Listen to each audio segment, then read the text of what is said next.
Today, we're making shrimp, okra, and andouille smoked sausage gumbo from Chef Paul Prudhomme's Louisiana Kitchen. I've cooked from this book before, and Paul Prudhomme is an absolute legend in Cajun and Creole cooking. This is the cookbook that you should use if you want to get started in learning authentic cooking of this variety.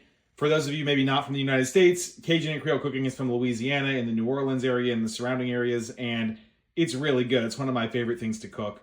We're going to get started here by cooking about 1/3 cup of pork lard and get that fully melted. This gumbo, there's many different types of gumbos. Seafood gumbo and chicken and andouille sausage gumbo are the two that most restaurants serve, but there's a bunch more beyond that, and this cookbook also has a bunch of recipes for different kinds. I'm making this one today because this is one of the rare types of gumbo that does not use a roux. Instead, we're going to use this fresh vegetable called okra to thicken it, and that also reduces the cooking time. Once the lard is melted, you want to get it very hot to the point that it's starting to smoke, and that's the point that we're at right now. So we're going to go ahead and add 6 cups of chopped okra. And we're just going to let that cook and brown, get it all mixed up so that all the okra is coated in the oil or the lard. And we're going to let that brown for about 3 minutes. The okra has turned this nice bright green, and you can see there's some sticky strands starting to come out of it, and that's the mucus inside the okra that makes the broth gel. So now we're going to add 3 kinds of pepper here. We're going to add a teaspoon of black pepper, a teaspoon of cayenne pepper, and a teaspoon of white pepper. And we're going to get everything nice and coated in those spices. And we're going to let this continue to cook and brown for about another 10 minutes. The okra is nice and browned, and so we're going to add 2 cups of chopped onions. And we're going to let that cook for about 5 minutes more. Now we're going to add 1 cup of seafood stock. This is some homemade crawfish stock that I made a while back for a different recipe. And we're just going to make sure you use your spoon to deglaze this pan and get all of any burned bits or anything on the bottom up and into the liquid. The mixture is already starting to take on this really dark brown color that's characteristic of gumbo. So it's coming along nicely here. Now we're going to add 2 cups of diced tomatoes. And we're going to mix this in and then let this cook for between 5 to 10 minutes until the tomatoes release their juices and become dark. The mixture is getting nice and thick again, so we're going to go ahead and add another 2 cups of stock. There's going to be 10 cups total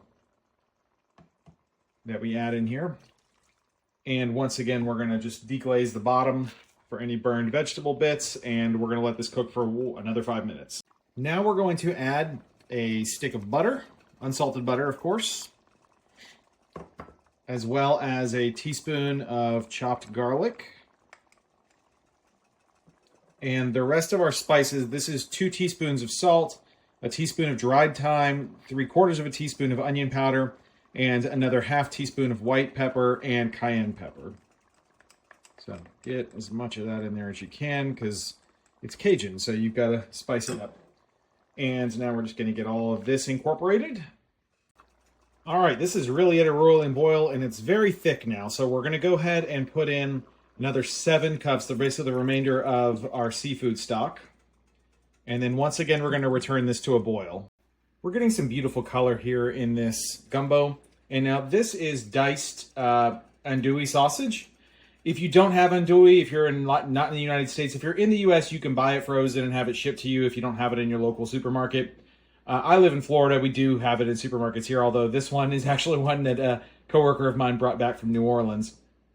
But you can substitute like kielbasa or some other smoked sausage and get basically the same thing.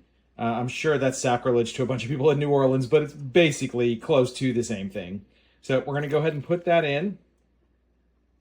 And then we're just going to return this to a boil.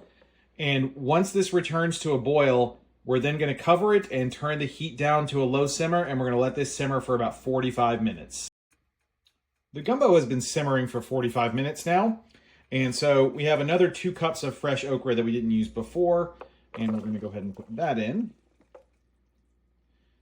And we're going to go ahead and let that simmer covered for 10 more minutes. We are almost done with our gumbo.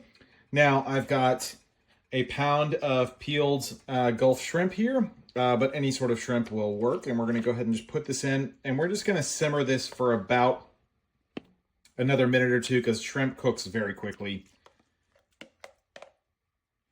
We're also going to put in half a cup of diced green onion or scallion.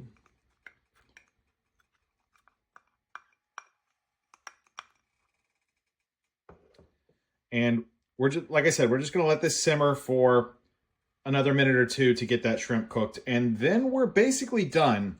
Now, if you've never cooked a gumbo before, gumbos are almost always better the day after.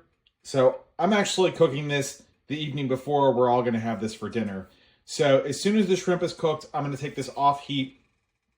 I'm going to let it cool down, and then I will reheat it again tomorrow when we plate it and have the finale of our dish.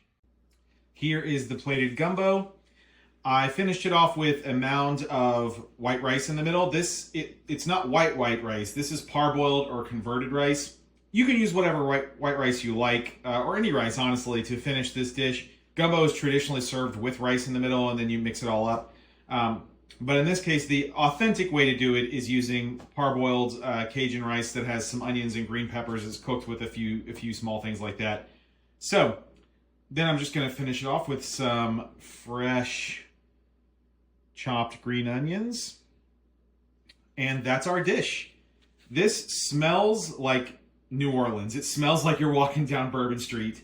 If you are unfamiliar with Creole or Cajun cooking, I really recommend you pick up this book and that you get into it because it is spicy, it is flavorful. It is one of the best gifts America has given the world in terms of culinary indulgences. So check it out. Make this at home. It's not as thick as a gumbo that's made with roux, but it is still very thick and really hits all of those, spicy, savory, umami flavors. So if you enjoy this, I have some other Cajun recipes like my tasso jambalaya. I've also got plenty of other American recipes. And if you enjoy my videos in general, please like and subscribe, and I'll see you at the next one.